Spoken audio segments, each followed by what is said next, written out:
All right, so we're talking about parallelograms. Now, yesterday we talked about what we know about a parallelogram. So we assumed to start that we were looking at a parallelogram, and then we proved a couple of things. First off, the definition of a parallelogram is that the opposite sides are parallel, so that's shown here. Both pairs of opposite sides are parallel, so we got a parallelogram here. Now, we proved that the opposite sides must be congruent, so that's both pairs of opposite sides.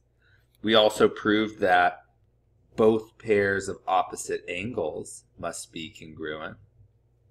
We also proved that consecutive angles must make a 180-degree turn, so consecutive angles are supplementary. And that's any two pairs. That's the bottom two angles, the right two angles, the top two angles. They add up to 180. And finally, we also showed that the diagonals bisect each other. So the diagonals are not necessarily equal in length, but where they intersect, that is the midpoint of both of the line segments. So this one over here is equal to this because that diagonal is cut in half. And then the other diagonal, different length, but also cut in half. Okay, so that's what we know about a parallelogram. So today what we're going to look at is how do we know something is a parallelogram? What's the minimum amount of information we need to say something's a parallelogram? And the whole big idea we're going to use that for is to say, oh, if I just know this little bit, then I know the shape is a parallelogram, and then I know all 5 of these things are true. And that's the idea, is it unlocks new properties. So as soon as you recognize some minimum amount of information, all of a sudden you know, okay, all this other stuff must be true. The same idea is when we looked at what's the minimum amount of information we need to show two triangles are congruent, like side, side, side. That means the two triangles are in every way other than name exactly the same. So then we could say, oh, now we know their angles are congruent. And same sort of thing. What's that minimum amount of information we need to prove and use the rest of it? Okay, so let's look at what if we just know opposite sides are congruent. So let's cut across the middle either direction with a diagonal. And then once we do that, we say, oh, well, since the diagonal is congruent to itself, we now have two congruent triangles by SSS. And if the triangles are congruent, that means all their angles must be congruent. Specifically, this angle right here is congruent to this angle right here. And those are alternate interior angles between the top line and the bottom line. So that means the top line and the bottom line are parallel. Similarly, we also know that this angle over here matches this angle over here. And those ones, and that's because the two triangles are congruent. We know that by CP/CTC. So that means this left side must be parallel to this right side by alternate interior angles. So we now know that's the very definition of a parallelogram, the opposite sides being parallel, and that unlocks all these other properties. Okay, so we know that a shape is a parallelogram if the opposite sides are congruent. Okay, what if the opposite angles are congruent? Is that sufficient? Well, let's look at this. This is going to be a little different. Usually we cut things into triangles, but actually there's a clever way to do this. We talked a few lessons ago about how every four-sided figure, specifically we talked about convex, but the total of the interior angles of this convex quadrilateral is 360 degrees. Now notice this, if I kind of cut this in half like this, the top two angles and the bottom two angles are identical. So that means half of those 360 degrees need to be on top and half need to be on bottom. So that would mean that coming along this line here and making 1, 2 turns, I've made a 180-degree U-turn. And by our consecutive angles being supplementary, we know that this line must be parallel to this line. Okay, and similarly, if the total is 360 and I cut it this way, again, the angles on the left and the right are identical, so that means half of that 360 is on this side, and half of that 360 is on this side. So if I'm walking down this way and I make 1, 2 turns, I've turned 180 degrees, meaning the top side and the bottom side must be parallel. So again, we know that anything with, or any four-sided figure with opposite angles congruent must be a parallelogram. Okay, this is kind of a funky one. This is the only one out of our 5 properties above that isn't directly one of these as a biconditional. The other ones we're going to look at is we just looked at opposite sides are congruent. So if we know a shape is a parallelogram, we know that its opposite sides are congruent. If we have a four-sided figure with opposite sides congruent, we can go back to the fact that it is a parallelogram. So all of these 4 are biconditionals, and obviously every definition in geometry is a biconditional. This other one we're going to look at is just a special case of going backwards. So, we got one set of parallel sides, so we're almost there. If we could just prove the other sides are parallel, except we know not that. We know instead that the top and bottom are congruent. Okay, so again, let's cut this into triangles. Doesn't matter which way. Because the top and bottom lines are parallel, that means the alternate interior angles, and be careful which ones you talk about, but the alternate interior angle here and whoa, drew that wrong. Here and here are congruent. Now notice, you know nothing right now about this angle that's between the left side and this angle that's between the right side. You don't know that yet. If we could show those are congruent, we would know the left and right sides are parallel. So that's what we're trying to do. Okay, and we do know that this line is congruent to itself. So look at this. We've got 2 congruent sides of this triangle, congruent to 2 congruent sides of this other triangle, and the enclosed angle. So that's SAS. So we know these 2 triangles are congruent by SAS, and now we can say that means every single part of the 2 triangles are congruent. So we can now say by CBCTC these 2 angles match, and thus we have the left and right sides now being congruent. Okay, so yeah, if we just know that one pair of sides is congruent and parallel, that's sufficient to say the shape is a parallelogram. Oh, sorry, I had a bell there in the background. We're going to have another one in about 5 minutes. Okay, now the last one we're going to look at is what if the diagonals bisect each other. Okay, so again, the way to show 2 lines are parallel is if we could find a set of angles that are either congruent, like corresponding, alternate interior, alternate exterior, or if we could find consecutive angles supplementary. So again, I'm going to look at some vertical angles being congruent leading to 2 congruent triangles by SAS. So that would mean this angle over here is congruent to this angle over here, which tells me by alternate interior along this transversal that the top and bottom are parallel.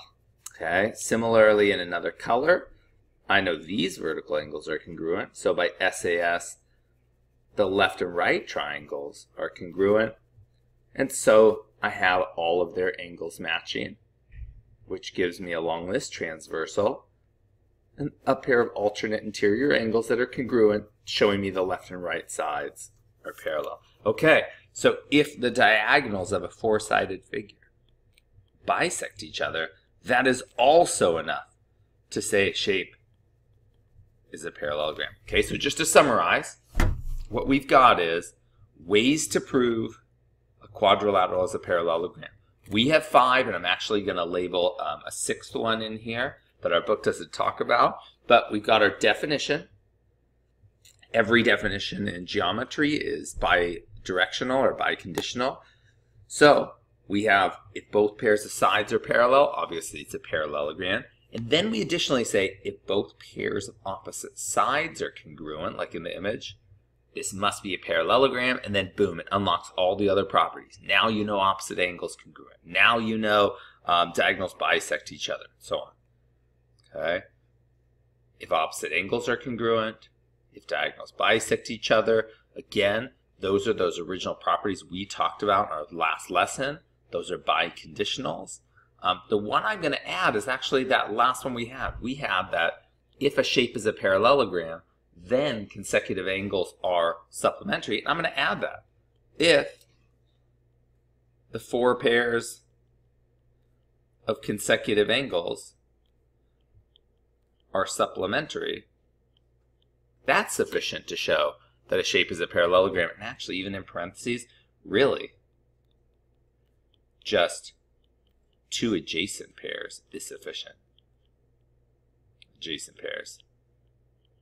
And so what I mean is, if you have a 4-sided figure where you have something like, let's say this is 100, and this is 80, and this is 100, that's sufficient in itself to say, okay, a 180-degree turn here tells me the top and bottom are parallel, and then a 180-degree turn here on that bottom side tells me the left and right sides are parallel. So that's our last one from our other lesson. That's the consecutive angles are supplementary. That is also a biconditional, even though it's not explicitly listed in our book. Okay, and then the other one was that other one of if one pair of sides is both congruent and parallel. All right, so you'll use this to identify parallelograms and then use their properties. Okay, so let's just do a couple quick examples together. Okay, so here's our first example, some error analysis.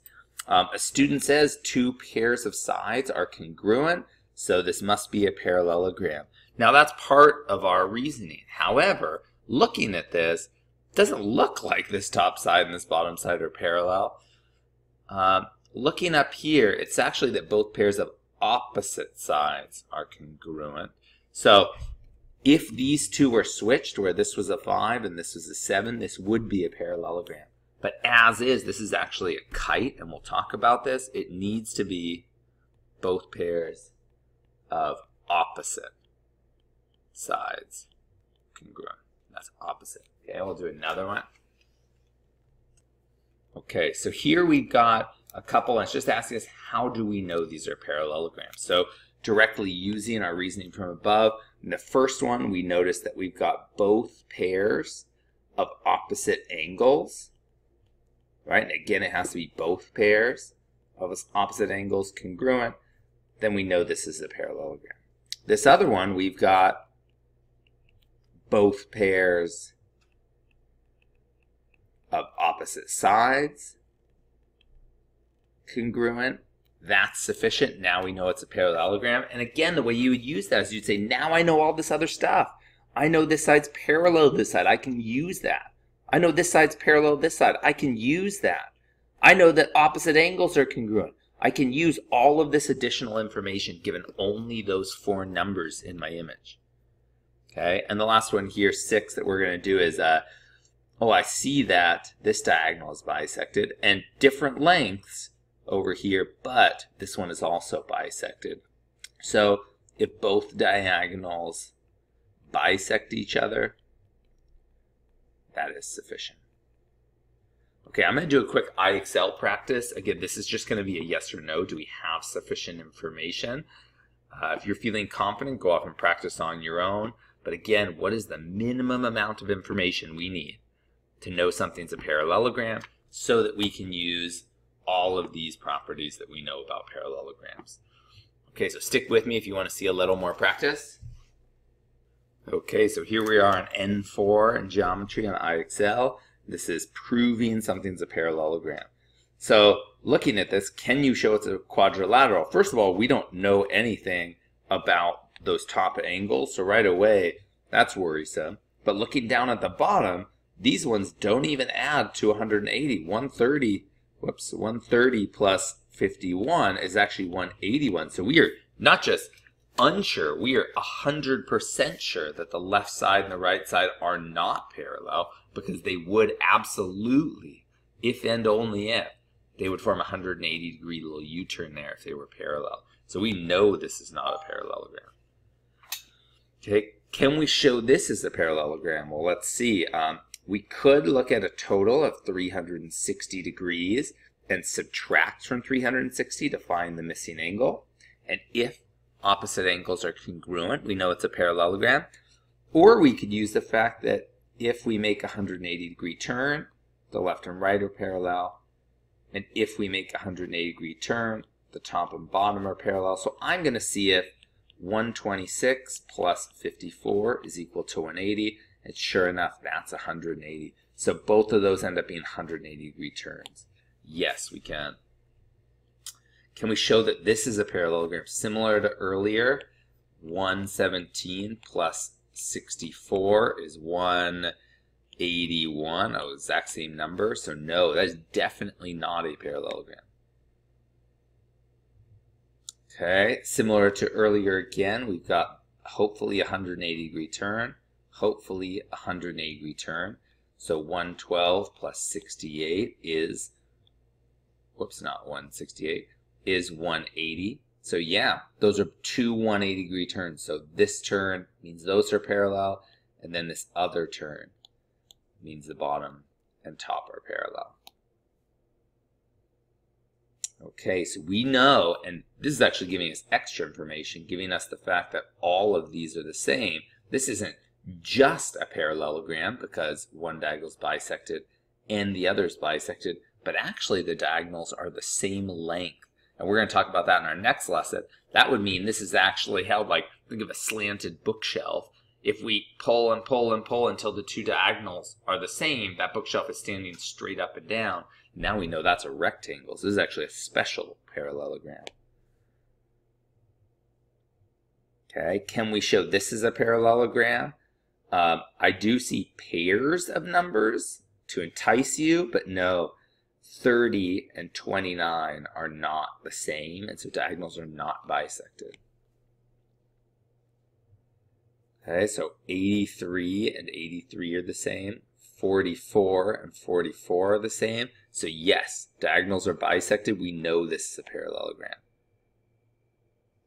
Okay, again, we've got all four are the same, so this isn't just a parallelogram. This ends up being a special parallelogram or a rectangle.